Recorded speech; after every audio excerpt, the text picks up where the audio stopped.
Hello hi everyone, welcome to. आप सभी का बहुत बहुत स्वागत है अपनी क्लास में। जो कि आप लोग देख पा रहे हैं, यहाँ पर मैंने कुछ चीज़ें बताने की कोशिश की है, तो एक बार ध्यान दीजिएगा। आपने देखा है कि आपने पढ़ा 5 विवाह समास के जो पॉइंट ऑफ व्यू थे उनको पढ़ा, जैसे विभक्ति हो गई, समीप, समृद्धि, व्यद्धि और आपने अर्थाभाव। अब हम लोग उसी सीरीज में चलते हैं। छठवां ये है, इन चीज़ों को लेकर अत्यय को अति में बदलेंगे। तो यहाँ पर कुछ उदाहरण दिए हैं। हिमस्य अत्यया, हिम अति, अति, ठीक है।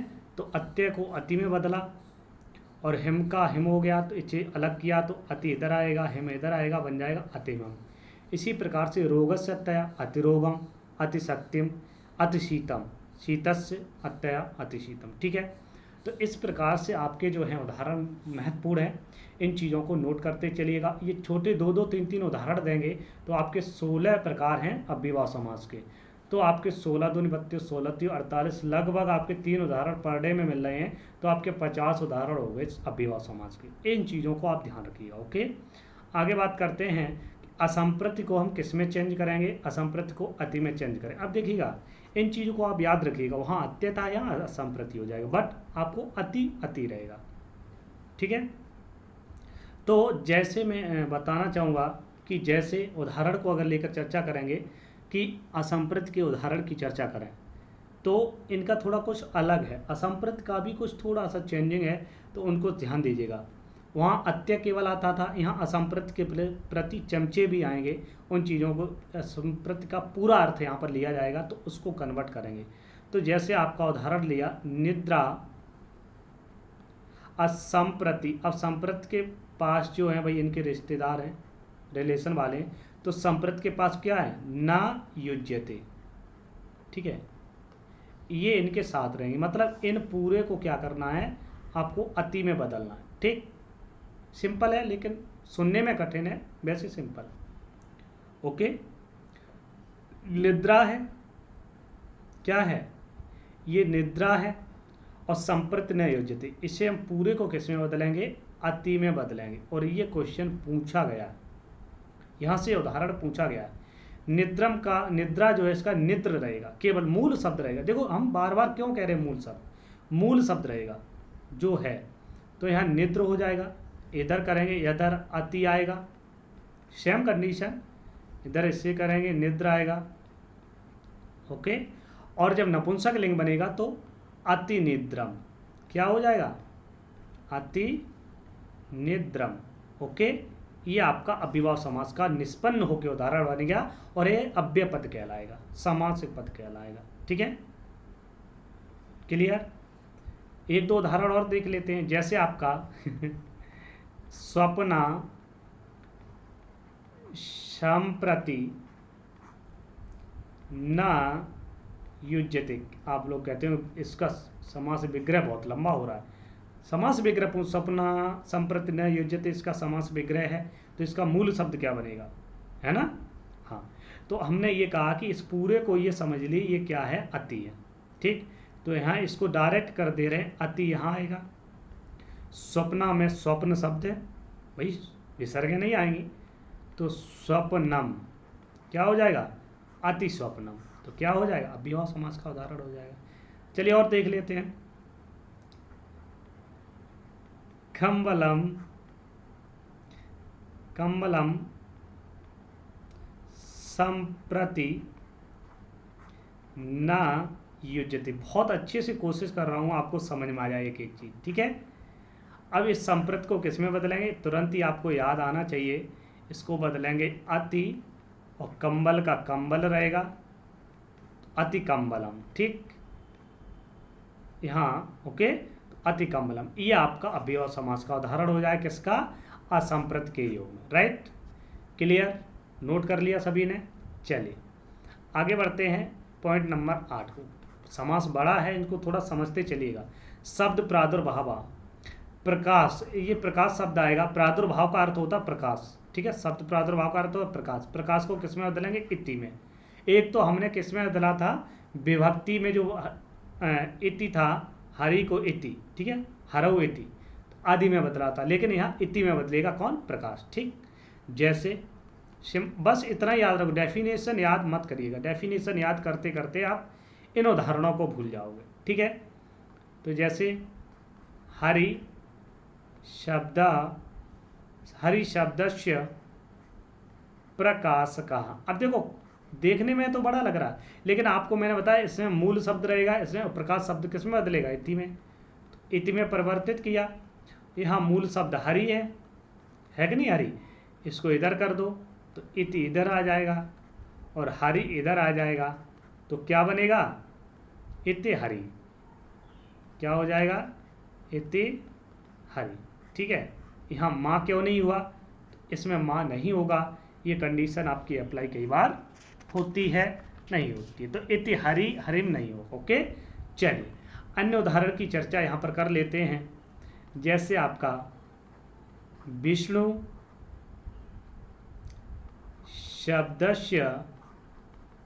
शब्दस्य प्रकाशकः, क्या कर लोगे, तो शब्द प्रादुर्भाव में क्या होगा, विसर्ग नहीं आएंगे, राइट, सॉरी वो माँ नहीं आएगा। विष्णु शब्द से प्रकाश का, इसी प्रकार से क्या होगा इसका, तो मूल शब्द यहाँ रहेगा विष्णु और प्रकाश को इति में परिवर्तित कर देंगे तो हो जाएगा इति विष्णु।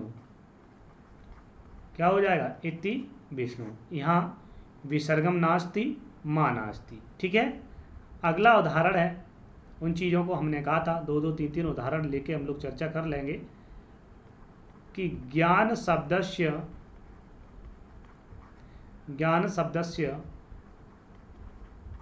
प्रकाशः, राइट, किसमें करेंगे, इति ज्ञानम, क्या हो जाएगा, इति ज्ञानम, ठीक है। ज्ञान शब्द नपुंसक लिखिए इसलिए इति ज्ञानम हो जाए, ठीक है।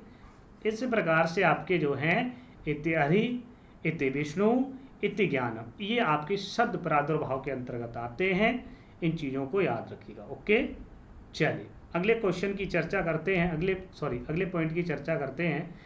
पश्चात माने पीछे, तो पीछे का क्या होता, अनु मीन्स भी पश्चात होता पीछे और इसका भी होता, ठीक है। तो यहाँ पर हम लोग चर्चा करेंगे इन चीज़ों की लेकर कि पश्चात के योग में बहुत सरल है। जैसे अब इसको मैं नहीं करूँगा, आप लोग करोगे। जैसे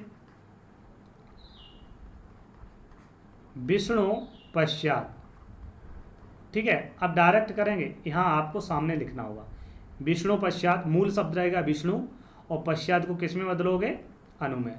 रामस्य पश्चात क्या होगा, क्लियर है ना।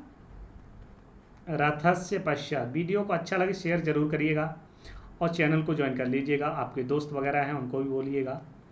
ओके, गोपालस्य पश्चात, अब देखिएगा विष्णु मूल शब्द पश्चात है तो अनु पहले आएगा, अनु विष्णु, सिंपल है ना, अनु विष्णु हो गया, कोई दिक्कत। राम है, अनु रामम, ठीक। अनु रथम, ठीक। अनु गोपालम, ठीक है। तो ये आपके पश्चात के योग में उदाहरण हो गए। 2-2 3-3 चच्चर बहुत है, ये मोस्टली इंपॉर्टेंट है, ठीक है। नोट कर लिया सभी ने, चलिए आगे बढ़ते हैं।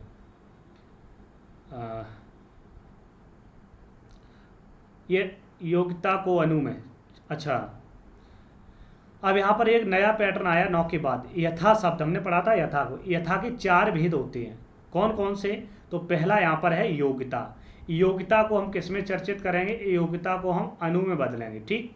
योग्यता को अनु में बदलेंगे, ये 1-1 2-2 उदाहरण लेकर हम लोग चर्चा करेंगे इसकी बहुत जल्दी से। तो जैसे आपका मैंने उदाहरण लिया रूपस्य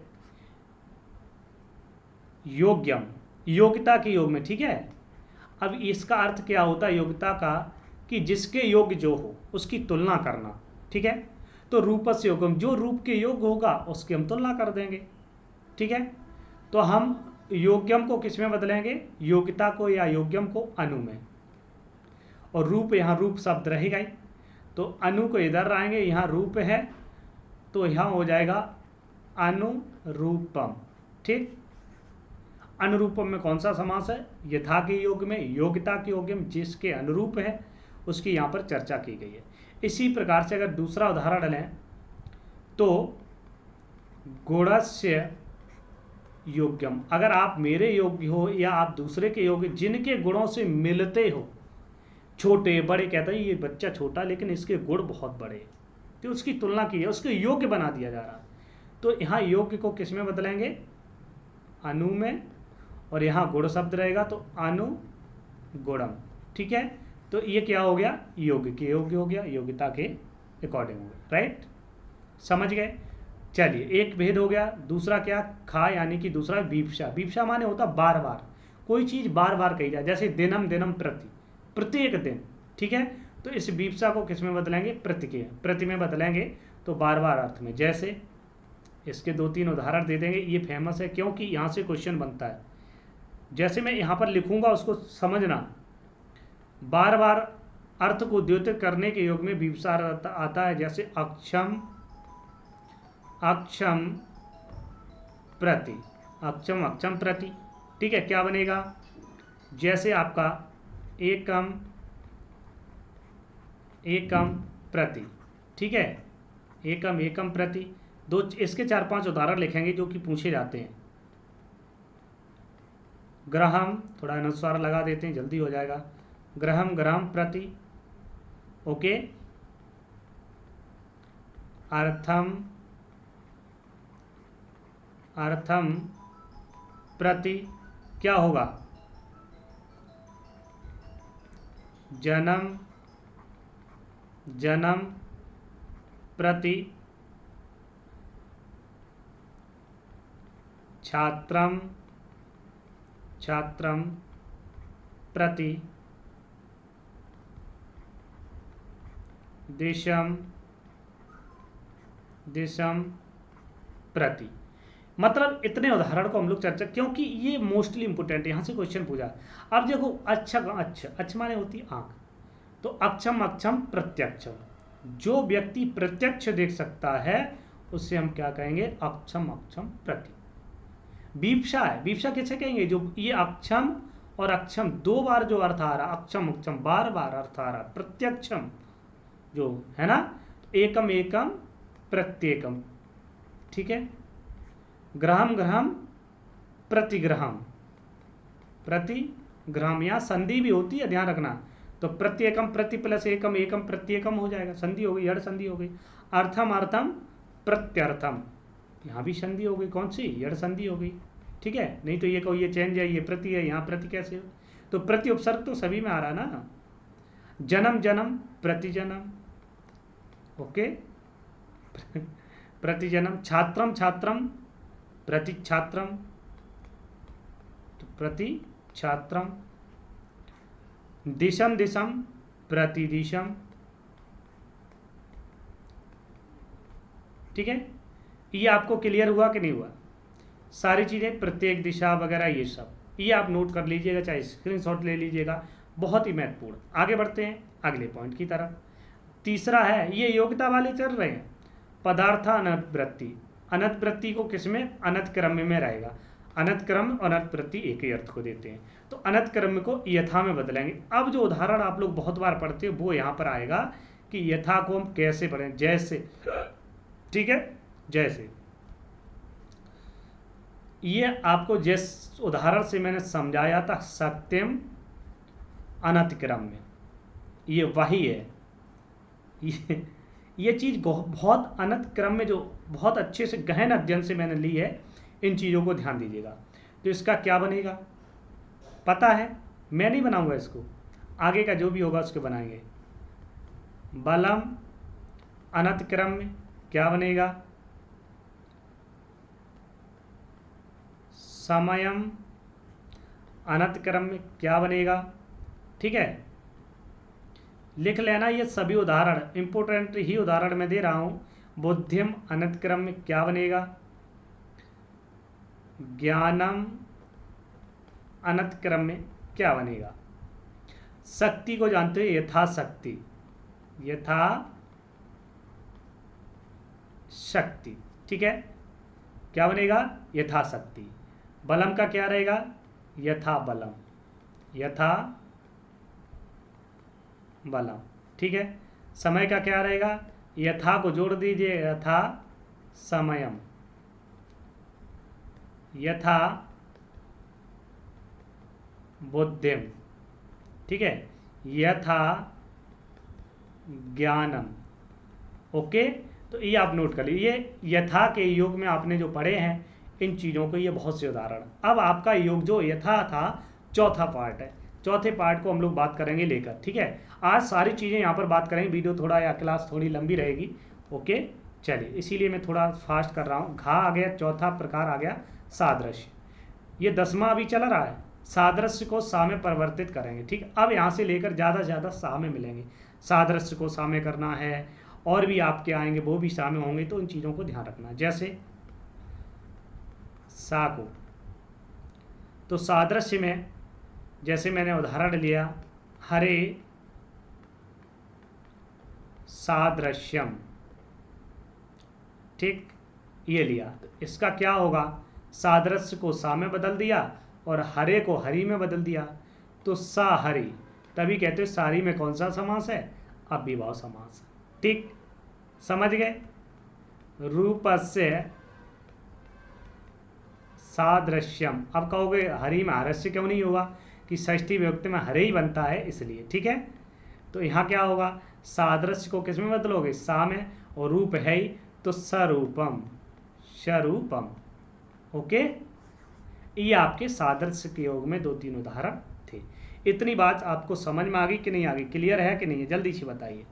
आगे बढ़ते हैं, तो ये सभी लोग नोट करते चलिएगा, इनको नोटबुक में एकदम छाप लीजिएगा। इनको पढ़ने के बाद आपका कोई भी डाउट नहीं रहता और कोई भी क्वेश्चन बाकी नहीं होगा कि आप ना कर पाएँ। ठीक है, अब इसी प्रकार से 11वां पॉइंट आता है, 10 के अंदर ये थे, आन पूर्वेण को अनु में बदला। अभी तक पश्चात को अनु में बदला था, अब आन पूर्व को अनु में बदलेंगे। ठीक, जैसे जैसे कैसे बदलोगे भाई, तो जो आन पूर्व शब्द आएगा, देखो हमें 2 ही चीज़ें मिलेंगी, एक तो समास विग्रह मिलेगा तो आन पूर्वेण आएगा, एक तो समस्त पद मिलेगा, तो उन दोनों को हम लोग पढ़ रहे हैं, अच्छे से कवर कर रहे हैं। ठीक है, जैसे ज्येष्ठस्य, ज्येष्ठस्य आन पूर्वेण, और आन पूर्वेण को किस में बदलेंगे, सीधा अनु में बदलेंगे। ठीक है, किस में बदलेंगे, अनु में, और ज्येष्ठ को इधर रखेंगे तो क्या हो जाएगा, अनु ज्येष्ठम। ये क्वेश्चन पूछ लिया गया था, बहुत लोग चक्कर में पड़ गए। अनुज्येष्ठम, ज्येष्ठ के क्रम, मतलब जो क्रम के अनुसार आए, कि छोटा बड़ा ऐसे। ठीक है, आगे बढ़ते हैं, दूसरा एग्जाम्पल ले लेते हैं यहाँ पर, कि वर्णस्य आन पूर्वेण। ठीक है, तो हम इसको किस में बदलेंगे, आन पूर्वेण को अनु में, और वर्णस्य को किस में, तो वर्ण का वर्ण ही रहेगा, तो अनुवर्णम। ठीक है, पूछ लिया जाएगा अनुवर्णम, वर्णों के क्रमानुसार, है ना। तो वर्ण कौन कौन से, 1 2 3 4 नहीं, ब्राह्मण क्षत्रिय शूद्र वैश्य, ऐसे क्रम के अनुसार। ठीक है, तो ऐसे आपका अनु किस में आया, क्रम के अनुसार आया। ठीक है, अनु पश्चात के अर्थ में आ रहा था, यानी कि बाद के अर्थ में, लेकिन यहाँ अनुपूर्व के योग होने के कारण यहाँ अनु आएगा वर्ण के क्रम के अनुसार, क्रमानुसार। ठीक है, तो ये आप याद रखिए, अनुपूर्व किस में आएगा, क्रम के अनुसार। ठीक, तो अनुपूर्व क्रम आएगा तो अनु भी आएगा। क्लियर। योगपद, योगपद किस में, युगपद में बदलेगा। ये हमने बदल के क्यों लिखे, क्योंकि आपका युगपद लिखा या संधि इत्यादि होने के बाद युगपद रहता है, ये मिला जुला रूप बनते हैं, लेकिन मूलतः आपके जब विग्रह होंगे तो क्या हो। अब देखिए, ये सदृश्य बदला था सा में, योगपद भी सा में परिवर्तित होगा। ठीक है, तो चलिए, अब ये उदाहरण आपको कई बार पूछा गया है, जैसे चक्रेण युगपथ। ठीक, और एक उदाहरण मैं ले लेता हूं यहाँ पर, हर्षेण युगपथ। ओके भाई, यहाँ चक्र शब्द है, यहाँ हर्ष शब्द है, यहाँ युगपथ है, तो युगपथ में किस में बदलेंगे, शा में, और चक्र का चक्री रहे तो सचक्रम। पूछ लेगा सचक्रम में कौन सा समास, अव्ययीभाव। कोई गलती, सा कहीं उपसर्ग नहीं मिलेगा, ना तो अव्यय मिलेगा, लेकिन यहाँ परिवर्तित है। इसी प्रकार से युगपत किस में बदलेंगे, सा में, और यहाँ हर्ष शब्द है तो सहर्षम हो जाएगा। बहुत बहुत बार पूछा जाता है ये, सहर्षम में कौन सा समास है, अव्ययीभाव। आप कोई गलती नहीं करोगे इसमें। सबसे अच्छी चीज़ है आप इनको पढ़ रहे, इस वीडियो को 2-3 बार देख रहे हो तो आपका क्या होगा, आपको एग्जाम में टाइम मैनेज बहुत अच्छा होगा। देखते ही अव्ययीभाव, सहर्षम, अव्ययीभाव तुरंत लगा दोगे, बस सेकंडों का काम। इसीलिए कहते हैं अगर आप अच्छे से सब्जेक्ट को क्लियर करते हैं तो आपके नंबर ज़्यादा क्यों आते हैं, कि आपको सारा कुछ पढ़ा हुआ, अच्छे से डिसीजन ले पाते हो। ठीक है, आगे चर्चा करते हैं सादृश्य। अब देखो सादृश्य वो यथा के योग में सादृश्य, ये सादृश्य मूल शब्द है, तो ये भी सा में परिवर्तित होगा, और सा में परिवर्तित होगा तो देख लेते हैं कैसे होगा। जैसे अभी तक ये तीसरा पॉइंट है सा में परिवर्तित होने वाला, 3 4 5 पॉइंट आपको देखने को मिलते हैं। ठीक है, जैसे आपका सदृशः, ठीक है, सदृशः संख्या, सदृशा सख्या, सखी शब्द है तो यहाँ मूल शब्द रहेगा सखी। ओके, और सदृश को हमें परिवर्तित करना, सादृश्य सदृश। ओके, एक ही चीज़ है बट यहाँ अलग अलग चीज़ों को रख दिया गया। तो यहाँ सा आएगा तो मिला दो सखी। ठीक है, कोई दिक्कत तो नहीं है, सखी हो जाएगा। इसी प्रकार से, लेकिन विग्रह का ध्यान रखना, सादृश्य में क्या होगा, सदृशः, इसको उदाहरण ले लेते हैं, सदृशा वरणम। ठीक है, तो सदृश को सा में बदलेंगे तो सवरणम। क्लियर, ये आपका सादृश्य के योग में हो गए। ओके, आगे चर्चा करते हैं संपत्ति। संपत्ति को किस में, इसको भी सा में बदलेंगे। कैसे बदलेंगे, इन चीज़ को आप याद रखिएगा। तो जो पॉइंट सा में बदले जा रहे हैं वो एक सीध में लिख लेना, सा से परिवर्तित इतने बार हैं। ठीक है, तो सार्थ आप जानते हैं, जो अव्यय पद विद्यमान होते हैं, सामर्थ्य युक्त होते हैं, मजबूत होते हैं, ऐसे कह सकते हैं। ठीक है, तो संपत्ति का अर्थ होता है जो मजबूत होते हैं, व्यक्ति हैं, कोई भी हैं, उन चीज़ों को लेकर। तो इनका हम लोग देखते हैं, छत्राणाम संपत्ति।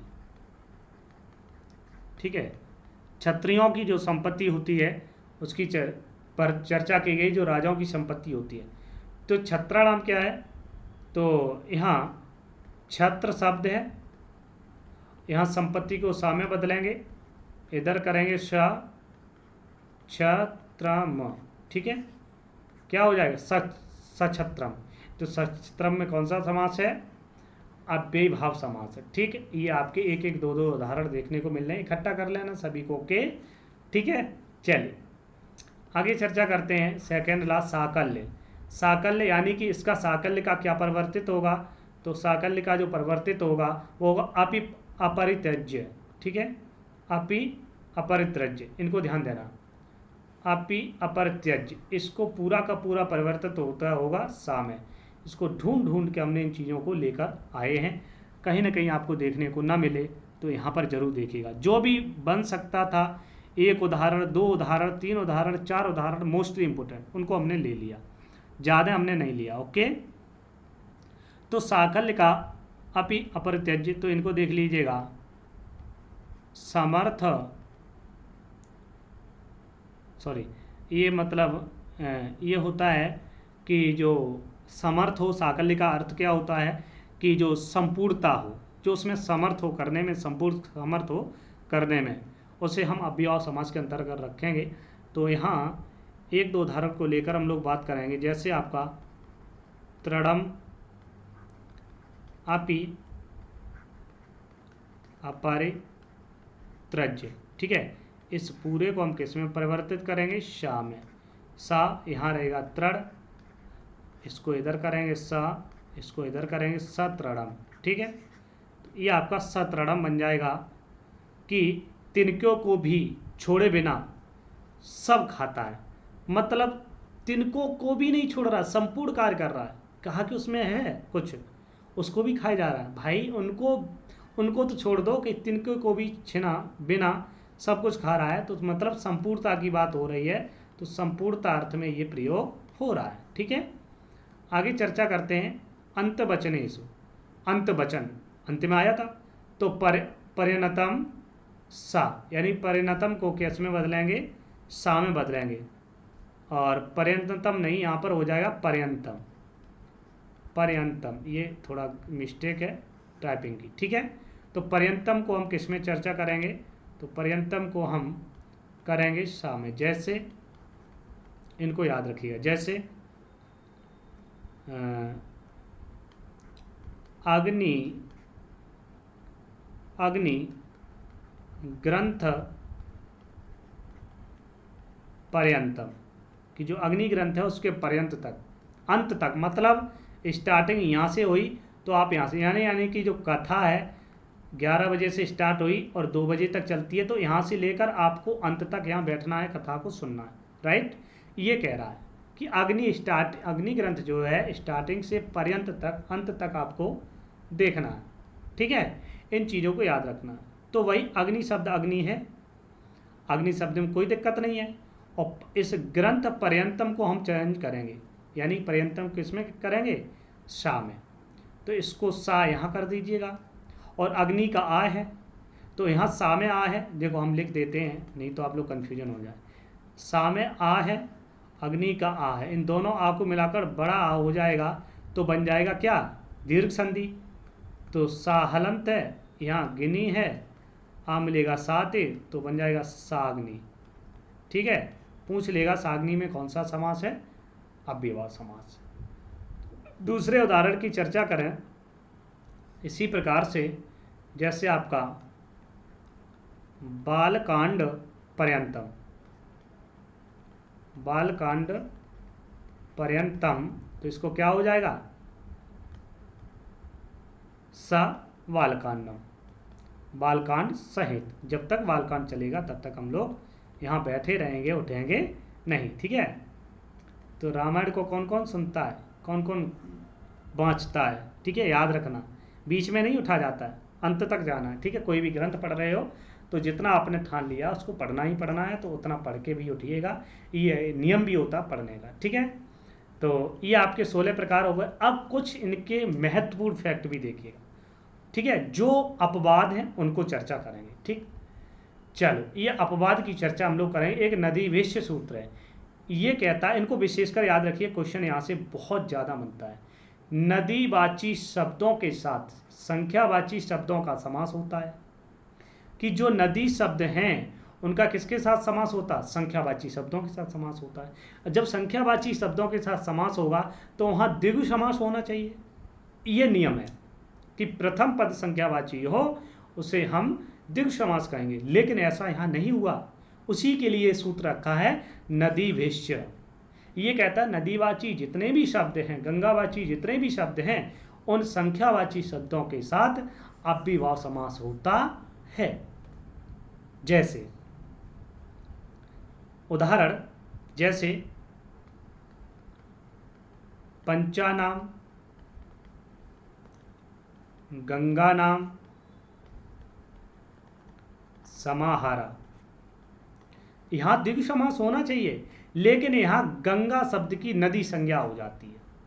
क्या हो जाती है, नदी संज्ञा हो जाती है नदी शब्द से, क्योंकि गंगा शब्द की, गंगा क्या एक नदी है, और नदी यहाँ जब संज्ञा हो जाएगी तो इसका फल यही है, इसका मतलब यही है कि ये सभी जो शब्द हैं नदी और गंगावाची, ये सभी अव्ययभाव समास में जाएंगे, द्विगु समास में नहीं जा सकते। ये रोक देता है, इसमें इतनी ताकत, ये बलवान है, किससे, द्विगु समास से। ठीक है, जो द्विगु सूत्र है उससे बलवान है, कहता नहीं तुम्हारी क्या है, चलो हटो आगे बढ़ो।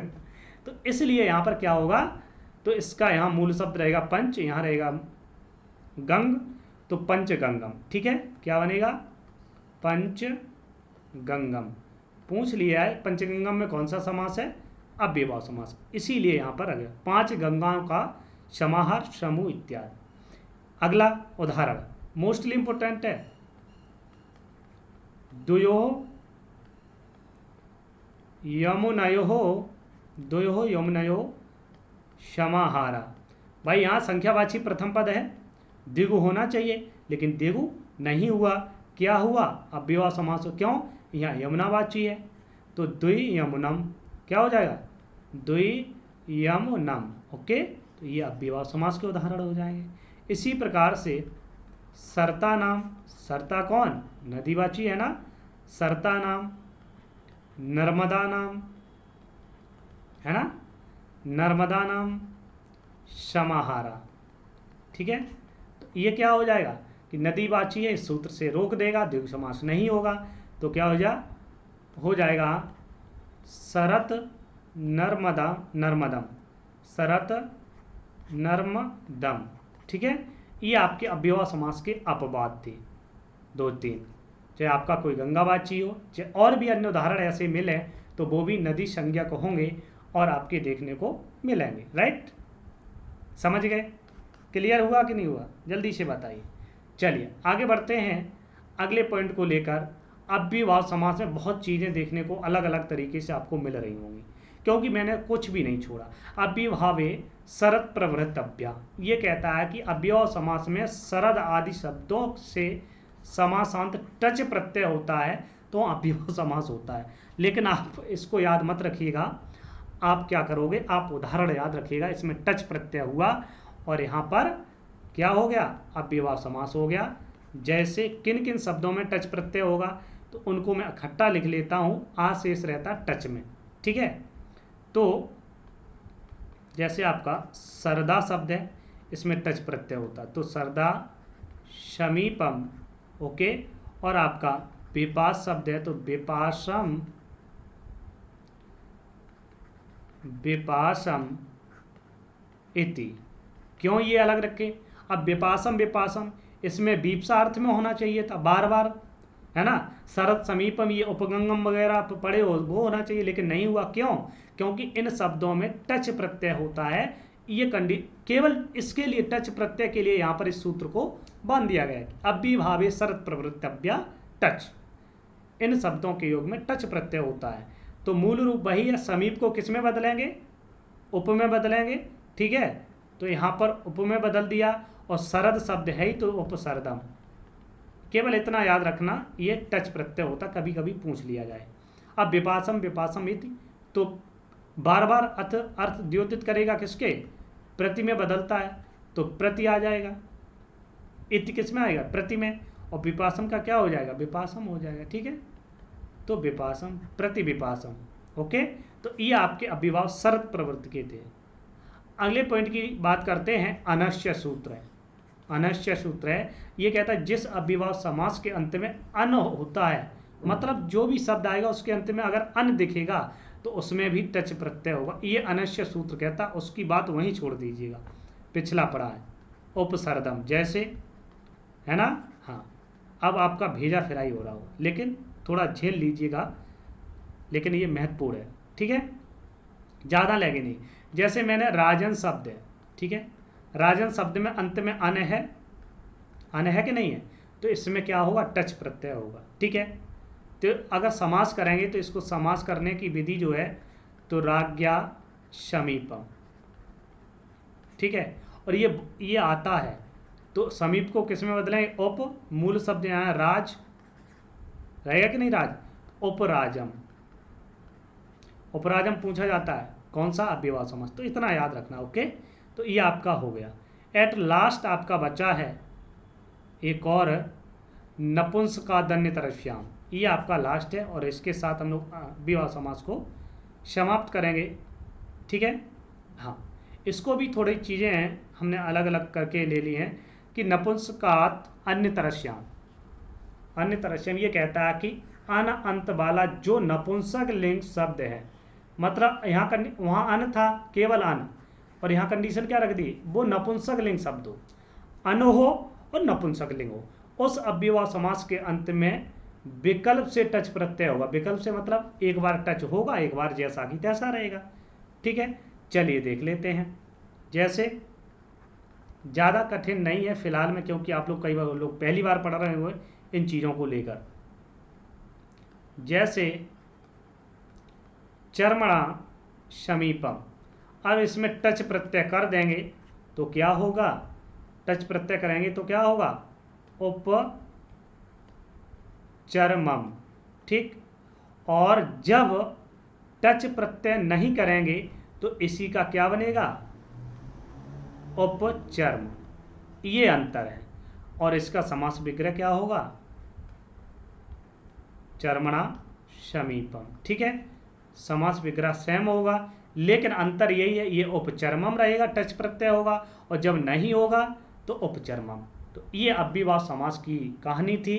इस पूरी क्लास में आपने बहुत अच्छे से समझा होगा। अगर आप नोट्स बनाना चाहें तो बहुत अच्छे से बना सकते हैं।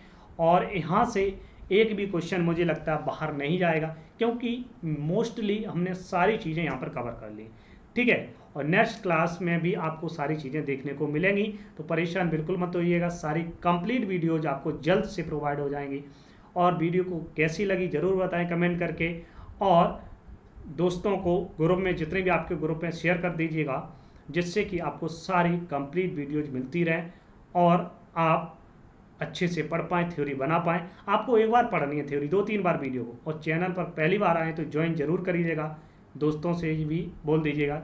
इतना ही कहना है, और हंसते रहिए, मुस्कुराते रहिए। Thank you so much. ध्यान दीजिए पढ़ाई पर, ठीक है। Bye bye, take care.